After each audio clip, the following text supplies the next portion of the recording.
Okay, I believe this is the fifth video, and the first two videos were about the first two times that I experienced racism, or at least to the best of my recollection. And then the third video was the time going to the first party I went to, and an older kid grabbed me by my throat and called me a racist name in front of everyone and threatened to beat me up.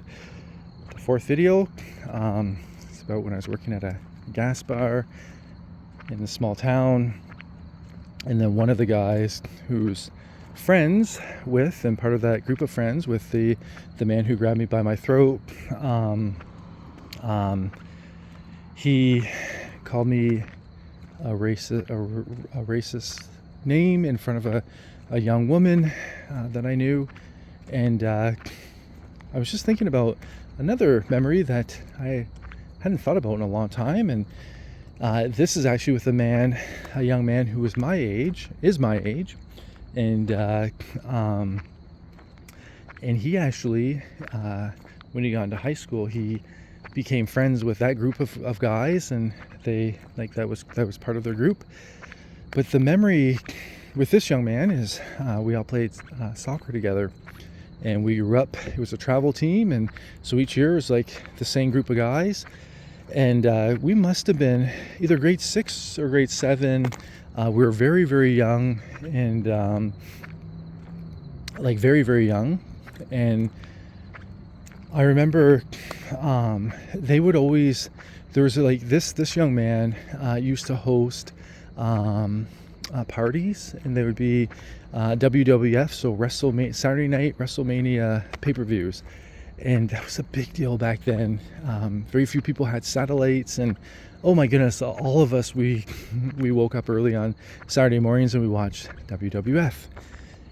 And we had like the WWF figurines, and oh goodness, we all loved it. And I remember he was talking, they were all talking about a pay-per-view that they went to, or that they all watched together, and they were talking about, like, because apparently they had like a pizza party, and they'd have pizza and pop, and so they talk about it, and this is all the kids on my team, and I would like stand there and listen in, and I was really excited, not because I had anything to add, because I'd never been to one of those parties, never been invited, but because I was really excited for WrestleMania and wrestling. And I remember they were talking, and one of my close friends, he grew up beside me, and then when his father purchased a house a couple blocks away, like we would hang out all the time, and we were just really, we're always hanging out. And I remember he said to this other young kid who hosted the parties, he said, "Hey, like, why isn't, and he mentioned my name, like, why, did you invite him?" And then that guy just looked at me, and I still remember to this day, there was like an anticipation. I knew something was about to be said, but in all honesty, I can't remember this young man being like this before. I don't remember having any reservations about being around him, and I always thought we got along quite well. And but he looked at me and he said, "I can't have an N-word in my house. There's no N-words allowed at my house." Oh goodness. And he just said it casually, like it was just nonchalant, like it's like saying, "Oh, I can't allow a dog to be in my house. There's no dogs allowed in my house." It's very nonchalant. And so anyway, there's another kid on the team, and he grew up in one of the native reserves that's really close to this community, and I noted that he was never invited either. And I remember talking with him about it and saying, "Did you ever get invited to the WrestleMania parties?" And he said, "Nope, I don't get invited."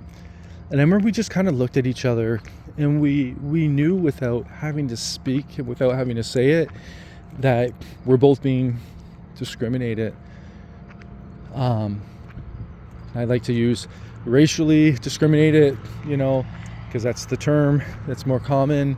But, for him, where he grew up, I'm sure he dealt with a lot of discrimination, a lot of racism. And then we're both darker complexion.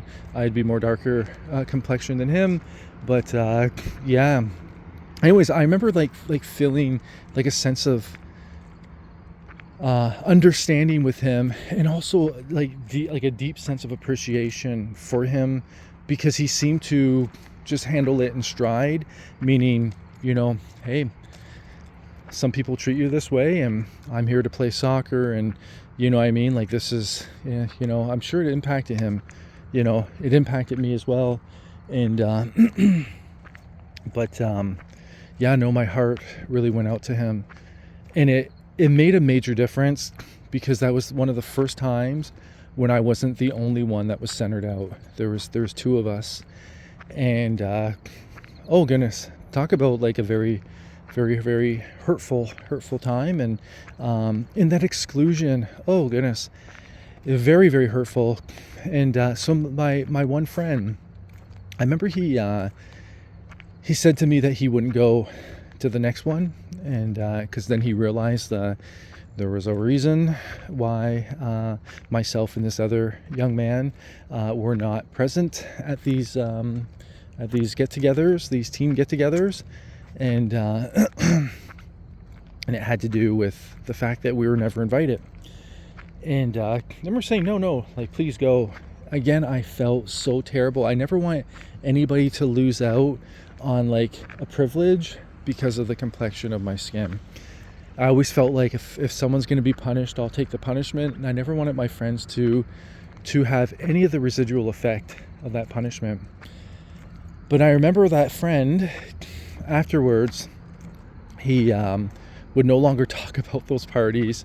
It was like there was an unspoken sensitivity that now that he understood that it wasn't coincidence that I was never there, he didn't want to, like, he wanted to be sensitive, to me, I guess, and also to the other young man from the native reserve.